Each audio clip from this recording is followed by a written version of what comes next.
Baik, Shalom.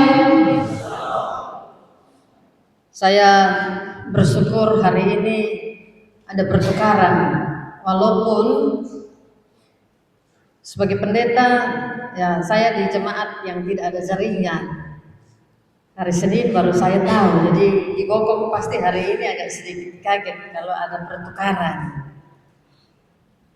Karena kita segala sesuatu itu kita harus lewat mimbar kecil untuk mengumumkan kepada jemaat. Tapi saya bersyukur Tuhan atur segala sesuatu itu baik dan indah. Amin. Baik, Bapak Mama saudara-saudari yang terkasih, memasuki minggu kedua bulan kebangsaan. Kita beribadah dalam tema pertobatan yang sungguh membawa pemulihan bagi bangsa. Seluruh gemit bergumul dengan tema ini. Pertobatan yang sungguh membawa pemulihan bagi bangsa. Bapak Mama saudara-saudari yang terkasih dalam Tuhan, setiap warga negara pasti punya harapan yang baik bagi bangsanya, termasuk kita. Amin, enggak? Amin ya. Tidak ada warga negara yang soalnya punya harapan yang baik bagi bangsanya. Karena kalau bicara bangsa, bicara juga kita secara pribadi yang hidup di dalamnya. Jadi kalau bangsa itu sejahtera, masa depannya jalan baik, maka individu-individu yang adalah masyarakat atau penduduknya juga pasti dia hidup jalan baik. Ya, orang Switzerland dia hidup menjadi salah satu negara urutan ke-10 di dunia yang paling bahagia karena keadilan pemerintahan, menjalankan roda pemerintahan. Sebagai masyarakat tentu kita berharap agar Indonesia yang kita cintai ini makin hari hidup makin maju atau bertumbuh makin maju dan makin makmur. Kita berharap masyarakatnya hidup aman, hidup damai, hidup sejahtera. Tidak ada lagi yang mengeluh, bantuan tidak merata dan seterusnya. Ini bukan karena saya lihat Bapak Desa Mata Air ada di sini baru saya omong. Saya tidak bermaksud menguti siapapun, ya. Tapi saya pikir kita semua ini media-media yang ada ini kita bisa lihat, kita bisa dengar, kita bisa saksikan dengan mata kepala, dengan telinga kita bagaimana keluhan-keluhan masyarakat. Bahkan mungkin kita menjadi bagian dari keluhan-keluhan itu. Karena itu Bapak Mama, ketika melihat kondisi bangsa kita yang makin hari makin susah, seolah-olah dalam tanda kutip semakin terpuruk kondisinya, tentu kita berpikir sebagai masyarakat, dapatkah keadaan bangsa kita ini mengalami pemulihan? Apakah korupsi dapat diberantas di Indonesia khususnya? Pertanyaan selanjutnya adalah apakah angka kejahatan secara khusus di Indonesia dan di NTT bisa menurun?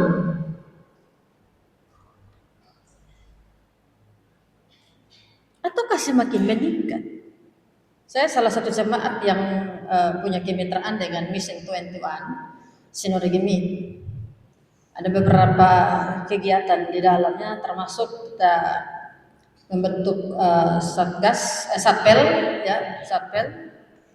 itu untuk selain pemberdayaan ekonomi jemaat, tapi juga kita melakukan pendampingan kepada korban-korban kekerasan, baik itu dalam rumah tangga, tapi juga kekerasan seksual. Ya, di penjudul terhadap perempuan dan anak, tetapi juga tidak menutup kemungkinan pendampingan terhadap laki-laki yang mengalami kekerasan. Karena laki-laki juga bisa mengalami kekerasan, bukan hanya perempuan. Karena Tuhan menciptakan laki-laki dan perempuan, teologi yang lengkap bicara laki-laki dan perempuan. Tidak hanya bicara perempuan saja, tapi memang korban paling banyak adalah perempuan dan anak-anak. Tahu-tahu bapak-bapak nih kan dong angka barbel, jadi dong fisik bagus. Maka kalau persoalan sedikit selesaikan dengan cara. Tapi juga ada mama-mama yang menyelesaikan masalah dengan piring terbang. Jelas terbang. Berasa ditaruh begitu Amin kok? Amin. Tapi ada yang kusuk-kusuk bilang, ada mama.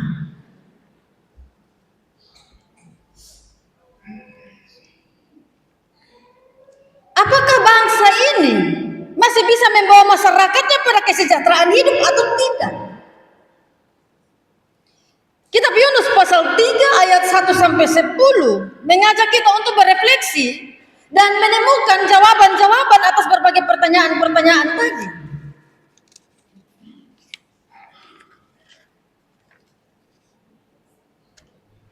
Dalam kitab Yunus tadi bicara tentang satu kota yang tidak asing bagi kita, Niniwe.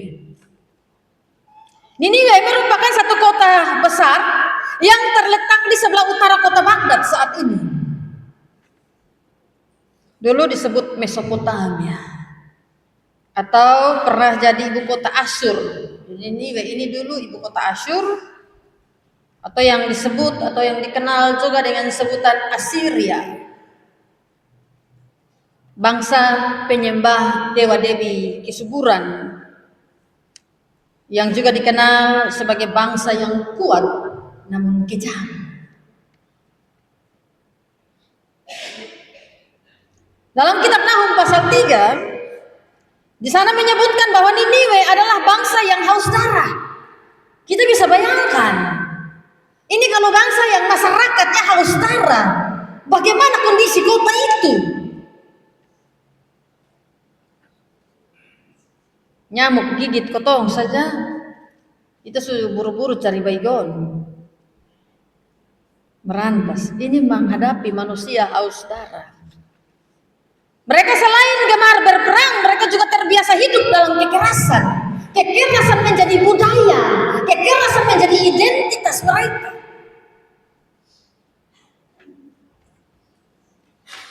Mereka suka menaklukkan musuh dengan kekerasan supaya musuh gentar, musuh takut. Kekerasan menjadi solusi. Lu macam-macam, ini bete deh selalu. Orang Kupang bilang begitu.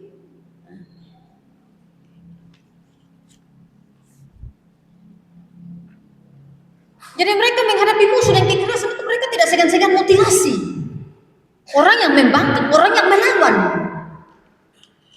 Dan mutilasi itu dilakukan bukan sembunyi-sembunyi, secara terang-terangan. Seolah-olah nyawa manusia tidak ada harganya di mata orang-orang Niniwe. Jadi sadis.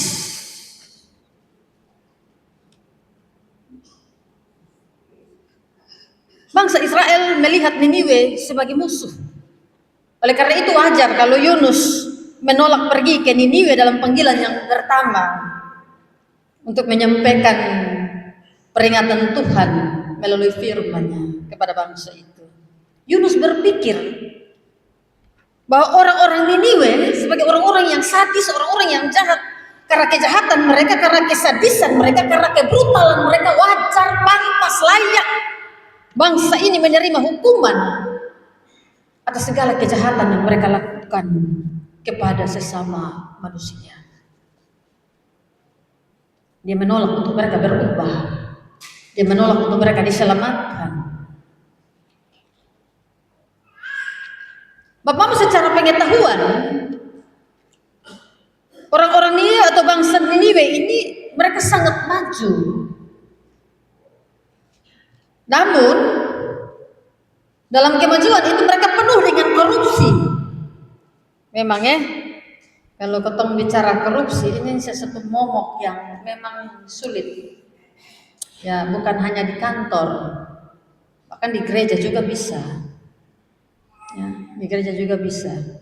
Saya pernah jadi pendeta di jemaat yang saya begitu masuk, langsung kita bersentuhan dengan urus korupsi dalam gereja dan agak pusing. Apalagi ini kita bergumul dengan tokoh-tokoh yang penting dalam gereja yang melakukan itu. Ya, keberadaan sebagai pendeta pasti terancam. Kalau mau menerapkan hal yang benar ini juga ya, kita siap-siap juga untuk dijungkir balik juga. Jadi bukan orang jahat saja yang terancam, tapi orang benar juga terancam. Itu sebabnya kenapa Tuhan hendak menghukum bangsa itu, karena memang kejahatan mereka sudah terlalu luar biasa. Batas toleransi sudah cukup.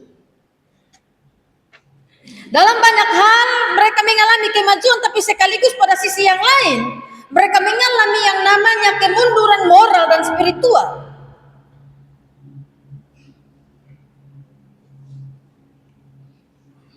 Kejahatan bagi orang Niniwe sudah jadi gaya hidup.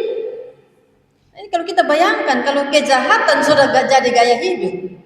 Sekarang kita nonton YouTube, itu banyak YouTuber, itu yang mereka lakukan adalah gaya hidup sehat.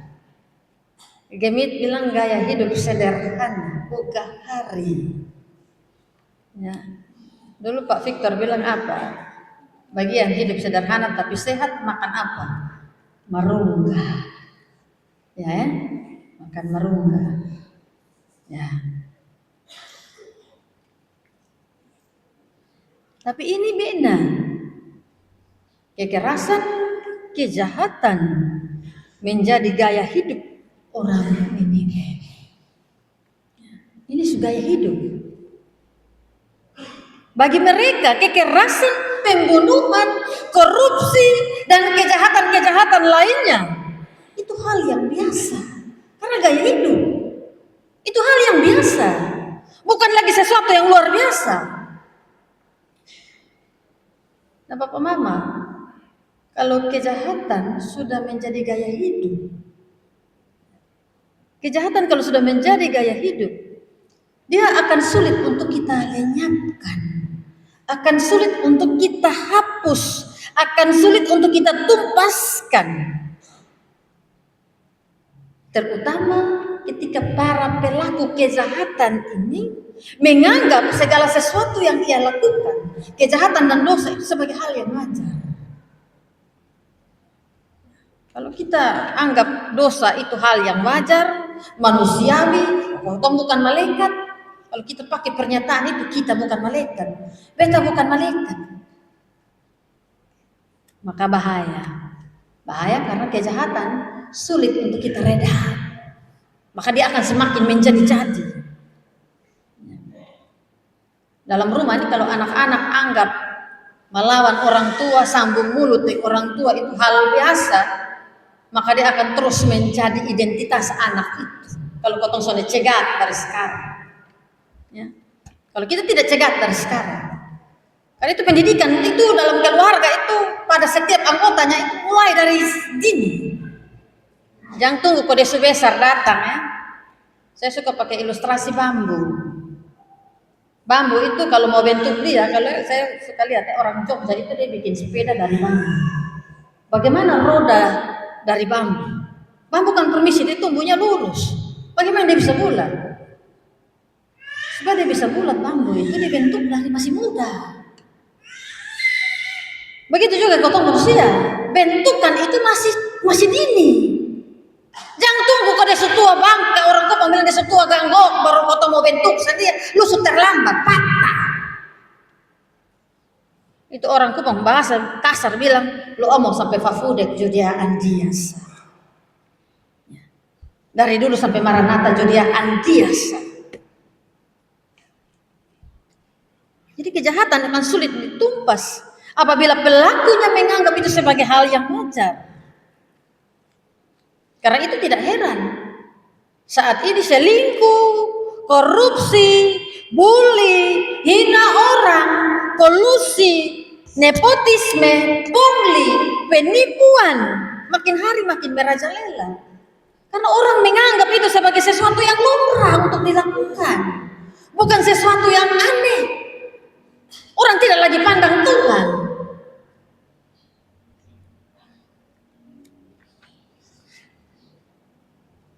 Bayangkan kalau dalam satu instansi dia pemimpin korupsi, sampai di depan tukang parkir juga akan korupsi. Dia jaga motor yang masuk 10 kupon yang kasih keluar, ya. Dia hanya minta maaf 10 motor yang parkir atau 15 yang parkir, dia lapor hanya 7 sisa itu dia seok. Orang Kupang bilang konjak sa seok. konjak saseok. Bayangkan. Jadi orang sekarang pendidikan Indonesia ini dari sekolah tinggi sampai doktor, profesor, bukan untuk kasih maju ini bangsa, untuk kasih kaya di pun diri, tapi dengan cara yang potong sendiri tahu. Kalau dia urus proyek dia pun koma-koma dong. Tapi saya percaya orang ditaruh noson begitu. Itu di tempat-tempat lain. Ya. Dulu orang mau selingkuh sembunyi-sembunyi. Sekarang nih NTT update sudah dapat tangkap laki, dapat tangkap bini, dapat tangkap masih melawan lagi. Belum apa. Wih, mengerikan. Ini moral manusia zaman sekarang menakutkan. Orang sekarang susah sembunyi-sembunyi. Malah dong deng bangga posting di Facebook. Ya, di media sosial. Facebook son puas, TikTok, ya. Son puas lagi Instagram. Ya. Dan sana ada malu-malunya lagi. Malah seperti ada rasa bangga. Yang laki-laki bilang karena dia masih ganteng, jadi dia masih laku. Ya. Menakutkan. Apalagi anak-anak sekarang ya. Anak-anak sekarang ini masih pacaran. Saya dapat anak SMP yang perempuan panggil pacarnya papi. Yang laki-laki panggil ceweknya mami, jadi papi mami. Wih, ini dong su papi mami saya bilang kalau kalian masih pacaran su papi mami, kalau putus panggil apa? Janda duda. Iya toh, kok su papi mami nah?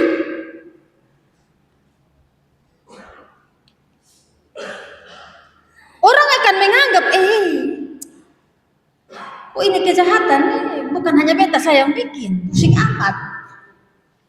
Banyak orang yang selingkuh, banyak orang korupsi, banyak orang pungli, bukan hanya saya. Bukan hanya di kantor saya. Kawan-kawan lain, orang lain juga bikin hal yang sama. Berusaha untuk tidak mengakui. Karena itu tidak ada cara lain yang paling ampuh untuk membawa manusia kembali kepada kebenaran. Orang Muslim bilang untuk membawa manusia kembali pada fitrahnya. Cara yang ampuh untuk membawa manusia pada kebenaran adalah teguran Tuhan yang keras bagi orang-orang yang melakukannya. Kadang-kadang Bapak Mama, Tuhan sudah tegur saja, kadang potong masih gas. Potong rasa itu belum apa-apa, belum seberapa.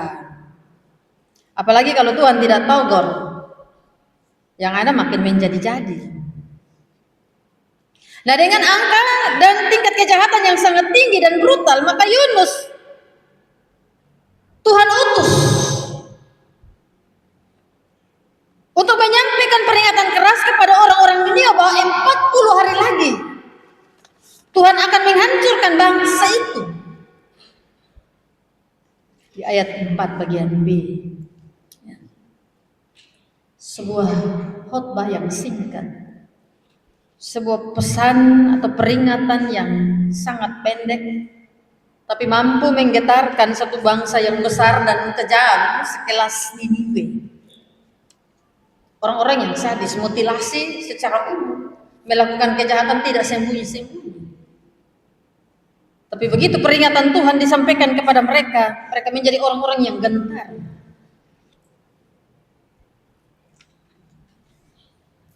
Orang-orang Niniwe dicatat dalam kitab Yunus percaya dan takut kepada Allah.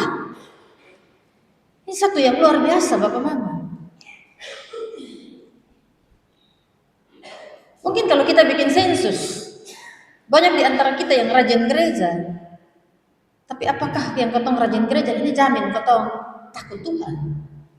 Sehingga ketika Tuhan omong, sampaikan di ketong melalui firman, ketong tergetar hati ketiga. Orang-orang ini percaya dan takut kepada Allah. Karena itu mereka mendengar pesan Yunus. Lalu mereka segera berbalik dan berpuasa serta mengenakan kain kabung sebagai tanda duka dan penyesalan atas segala tindakan dan perilaku mereka selama hidup.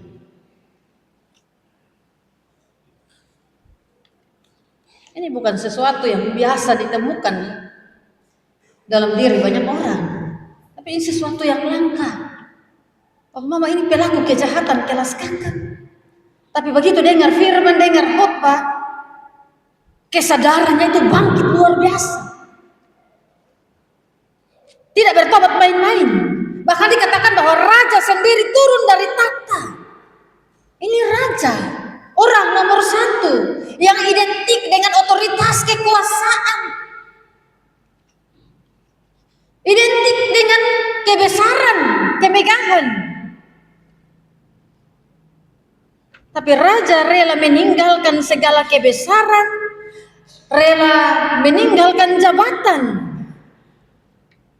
bersama dengan rakyatnya, mengenakan kain kabung, berpuasa dan menangis. Ini sangat menarik. Tindakan raja menunjukkan bahwa di hadapan Allah, jabatan, kekuasaan dan kehormatan yang manusia sering kali agung-agungkan tidak punya arti apa-apa kalau manusia hidup dalam dosa. Jabatan, otoritas, kehormatan atau kekuasaan itu baru jadi berkat kalau semua yang Tuhan percayakan kepada kotong itu semua kan kepercayaan. Kotong pakai dengan baik, jadi berguna bagi kehidupan banyak orang. Tapi kalau semua itu kotong pakai dalam dosa, so ada arti. Dan itu yang dipahami oleh Raja Niniwe. Karena itu dia tinggal singgasana, turun dan turut berkabung bersama dengan masyarakat. Bahkan dia mengeluarkan sebuah dekret atau perintah agar setiap orang di Niniwe tanpa kecuali kecil besar, laki-laki perempuan tua dan muda, supaya berbalik. Bahkan ternak tidak boleh diberi makan dan dikenakan kain kabung sebagai bentuk penyesalan atas segala perilaku mereka yang jahat. Dan mereka berseru kepada Tuhan. Artinya Bapak Mama, pertobatan yang mau ditekankan oleh pemimpin Niniwe dan orang Niniwe di sini bagi kita semua itu bukan hanya pertobatan di permukaan, bukan hanya pertobatan di kulit, bukan hanya sebuah pencitraan. Pertobatan tidak hanya meliputi tangisan dan air mata, karena ada orang air mata buaya.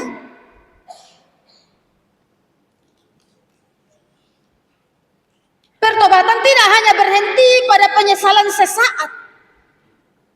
Pertobatan lebih dalam dan lebih jauh dari semua itu. Di Yunus menggunakan satu kata yaitu suf, ya, artinya berbalik, meninggalkan. Artinya pertobatan berarti harus berani meninggalkan dosa. Bertobat berarti stop bikin kejahatan. Bertobat berarti jangan bikin orang mengeluh lagi oleh karena perilaku kita. Bertobat berarti manusia harus berubah. Jangan minta ampun, tapi besok foe lagi. Ya, Yesus waktu banyak orang bawa ini perempuan yang kedapatan berzina, mereka menghakimi toh, ya, Tuhan Yesus menghakimi. Ya. Orang ingin menerapkan hukum sosial, budaya yang berlaku, tapi Yesus hukum dia itu secara perasaan. Yesus kasih hukum perasaan. Yesus hanya menghakimi sendiri. Tapi di kata berikut yang mengikuti itu tuh tegas dan keras, pedis. Yesus bilang begini, Besan sane sane menghakimi lu. Besan dia bilang lu benar, lu salah. Tapi dia hanya mau bilang satu hal itu. Lu pergi dan lu jangan foya lagi. Pesannya keras, Bapak Mama. Itu pesannya keras.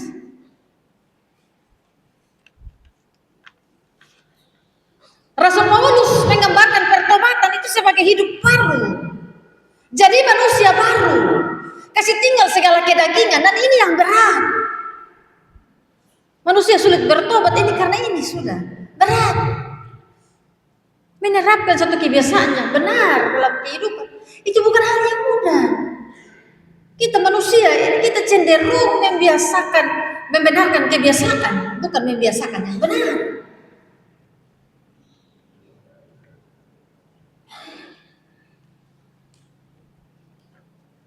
Kebenaran yang sesungguhnya adalah kita harus berpaling, kembali pada jalan yang benar dan hidup menurut kehendak Tuhan. Itu baru disebut dengan pertobatan. Kalau tidak ada perubahan berarti bukan pertobatan. Pertobatan Bapak Mama, kita semua pasti rasa bahwa itu sesuatu hal yang sulit. Manusia paling sulit untuk melepaskan diri dari segala kelemahan-kelemahan yang ada dalam dirinya. Tapi bukan berarti pertobatan itu sesuatu yang mustahil. Memang dia sulit. Tapi bukan berarti kita tidak bisa melakukan. Kita bisa. Pertobatan baru dapat terjadi. Atau manusia baru dapat berubah. Apabila kalau kita sungguh-sungguh mendengarkan firman Tuhan dan melakukannya. Nah, kadang-kadang kalau potong habis dengar firman Tuhan kan pemimpin bilang apa? Berbahagialah setiap orang yang membaca, yang mendengar, dan yang melakukan ini. Dia tidak hanya bilang potong bahagia ketika potong dengar, ketika potong baca, dan ketika potong renungkan untuk jadi mengerti. Tapi kalau tahap-tahap itu kita sudah lewati, lanjutkan dengan realisasi dalam hidup. Lakukan perlahan-lahan. Hari ini tobat dari satu dosa. Coba potong daftar kelemahan, daftar kelebihan. Yang paling banyak potong temukan itu potong daftar apa? Kelebihan kok kelemahan. Kekurangan Nah, apa yang kotong buat ketika kotong sudah daftarkan itu? Bapak Mama, Tuhan tuh kasih kotong kuasa. Tumpang tangan sah atas kelebihan kekurangan itu. Doakan itu. Kita berangkat dari sebuah niat seperti orang Niniwe. Pertobatan itu harus datang dari niat yang besar dan sungguh. Kalau tidak datang dari niat, tidak bisa. Nanti itu orang bilang sentuh kulit saja. Harus sungguh-sungguh. Kalau kita mau bikin kalender baca Alkitab, terapkan dalam hidup setiap hari, gampang atau susah? Gampang atau susah? Kan hanya baca Alkitab. Saya jamin, ada majelis yang dia mau pergi ibadat baru dia baca. Amin, ke saudara? Amin, kau? Sederhana. Hal yang sederhana. Tapi yang sederhana bukan berarti mudah untuk diterapkan dalam kehidupan kita. Harus berangkat dari niat, karena sebentar kau baru baca 2 ayat, so ada yang susi, ini itu satu ini, dia sudah tanggoda sambeta. Dan memang begitu, karena setan itu semua kotong dekat dengan Tuhan tuh. Ketika kotong berupaya dekat dengan Tuhan ada saja. Saya ambil contoh, saya tahu orang Tarus di contoh minum mabuk anak muda di sini contoh minum mabuk itu di saya tempat sana. Kotong mau lepas minum mabuk, mau lepas rokok, susah ke sonde. Susah atau tidak? Bukan berarti saya lihat di sini yang minum susah Ini hari kotong bilang kotong mau berhenti minum mabuk. Tapi ketika kotong lewat satu kelompok lingkar yang dulu kotong mantan kawan dulu lingkar, dia bilang, bro, sehingga dulu seloki saya. Wes satu begini dia pembahan gosip enak kotong duduk, apalagi so ada di pendeta-deta belum mati. Memang bertobat itu memang gampang.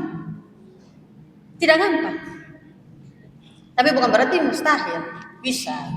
Berangkat dari niat dan tekad yang sungguh-sungguh dengar firman Tuhan. Sungguh-sungguh ada dalam penyesalan, sungguh-sungguh ada dalam kesadaran. Dan menerapkan itu dalam kehidupan kita, tidak ada yang mustahil, pasti bisa. Dulu saya sendiri, saya bertanya pada diri saya sendiri, kenapa Tuhan pilih saya dari 5 orang saudara, orang tua saya lahirkan? Karena di antara kata berlima, saya paling kepala angin sudah. Saya dulu sekolah di SMA Negeri 1 Kupang. Papa mama saya dulu tukang lompat pagar. Tapi kemudian berpuluh tahun kemudian saya jadi pendeta. Saya tidak pernah bayangkan saya jadi pendeta, minat aja tidak, mimpi saja tidak. Tapi memang itu Tuhan luar biasa. Dan Tuhan bentuk saya perlahan-lahan. Ketika saya kepala angin, peringatan Tuhan pada diri saya itu, saya berkumpul sampai hari ini dengan sakit penyakit. Supaya apa? Kita jadi manusia jangan tegar tengkuk. Karena di hadapan sakit kita tidak berdaya. Amin. Kesonde. Itu memang untuk bawa orang kembali pada kebenaran, pada tornya, harus peringatan Tuhan. Tidak ada lain. Ada orang yang mau dengar firman Tuhan, tapi sulit untuk menerapkan dalam kehidupan. Ini subarat. Ada orang yang dengar firman Tuhan, pas dan depong sepatu, tapi yang ada adalah tersinggung. Ya, ada tersinggung baik. Aduh, itu beta kok, nggak berubah. Tapi ada orang yang tersinggung, dia bilang, itu majelis tunggu, sepanjang dia masih jadi majelis, besok akan hadir dalam ibadah. Atau itu orang masih jadi pendeta, besok akan pergi gereja. Ya.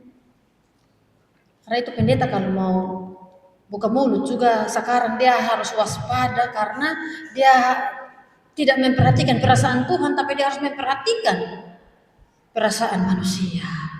Kadang-kadang memang kita kalah dari manusia, ya.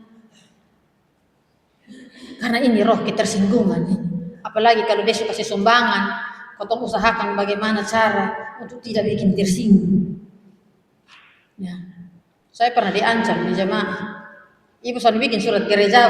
Kemarin waktu kasih 1 juta. Saya bilang ambil kembali 1 juta, kasih kembali. Jadi, full. Kau bukan kasih saya pun dompet. Kau kasih Tuhan Allah. Kau kasih Tuhan Allah motivasi mau begini. Ampun. Jangan biar motivasi model begitu. Itu jelek sekali. Mama, saudara-saudara, kenapa kita harus sungguh-sungguh dengar firman Tuhan dan lakukan sebagai bukti pertobatan? Karena Allah itu adalah Allah yang berbelas kasih kepada orang yang sungguh-sungguh bertobat. Orang yang setengah-setengah bertobat, orang yang pura-pura bertobat, Allah tidak berbelas kasih. Camkan itu dengan baik. Allah hanya berbelas kasih, Allah hanya bermurah hati kepada orang-orang yang menyesal sungguh-sungguh. Tuhan akan buka jalan bagi dia. Tapi kalau pertobatannya adalah kemunafikan, nah, makanya berdoa sama sembuh-sembuh. Orang timur bahasa bilang naketi bilang meong, lu semingat, lu sungguh-sungguh. Ya. Jadi kalau kita kembali pada pertanyaan awal tadi, apakah kondisi bangsa ini bisa berubah? Apakah korupsi dan kejahatan lain dapat dihentikan? Jawabannya tentu sangat bisa. Tidak ada yang mustahil dalam Tuhan. Tapi kuncinya adalah bertobat sungguh-sungguh. Dan itu harus dimulai dari diri kita sendiri, dari unit yang paling kecil. Kita tidak bisa kasih salah orang lain dan suruh dia yang bertobat, sedangkan kita tidak evaluasi diri, merasa diri benar. Dosa yang paling bahaya itu kan dosa kesombongan. Siapa yang di sini dia mengaku bahwa dia salah? Sudah ketangkap salah saja dia masih bilang benar, dia masih menyangka.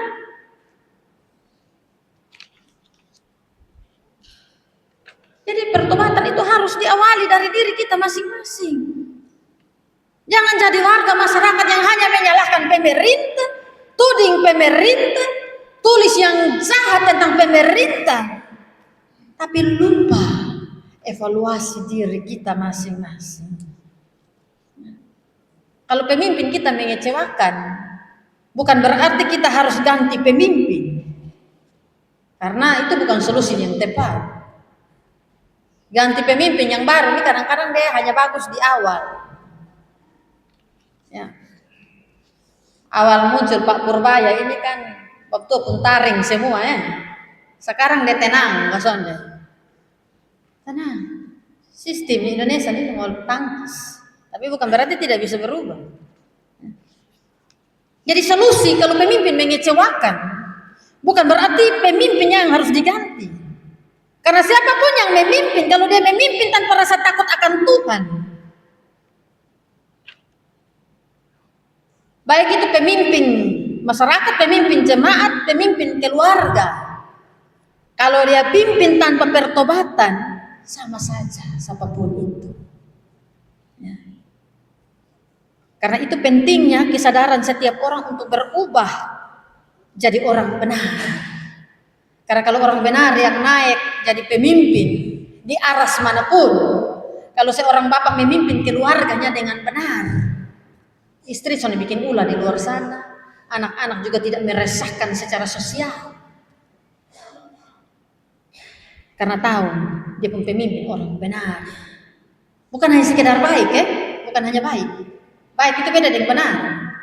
Baik belum tentu benar, tapi benar sudah pasti baik. Walaupun orang tidak terima baik. Ya. Jadi kalau mau bangsa ini berubah ke arah yang lebih baik, maka kita semua harus mulai dari diri kita sendiri masing-masing. Kita harus memulai dari kebiasaan dalam rumah tangga kita masing-masing, baru meluas ke tempat di mana kita ada.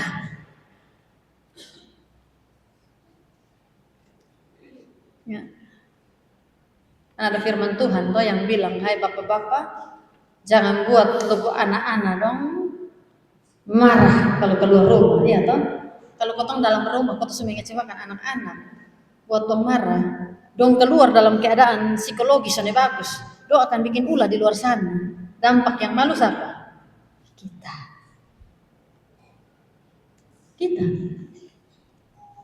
Saya bilang begini, anak-anak kalau dia salah, jangan salahkan anak-anak. Banyak orang tua salahkan anak-anak. Jangan salahkan anak, apalagi bapak bilang, mama lu di rumah bikin apa sah? Kok ini anak begini? Jangan.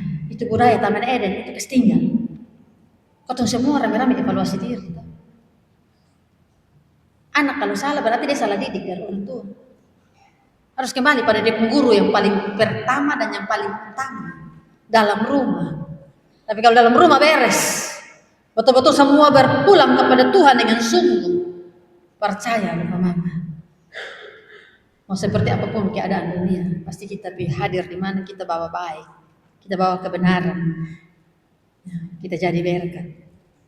Kejahatan atau dosa itu harus dibabat bersama-sama.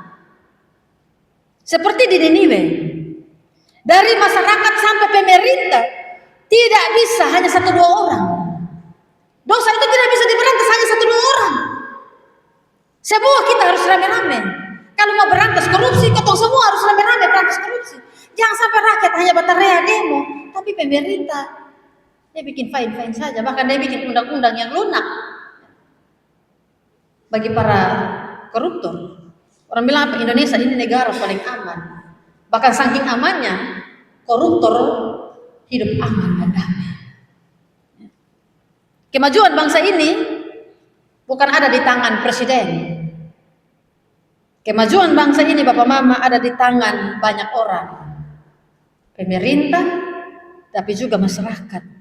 Bangsa yang maju dan masyarakat yang sejahtera juga sangat bergantung pada moral, spiritual, dan etika setiap orang yang ada di dalam bangsa itu sendiri.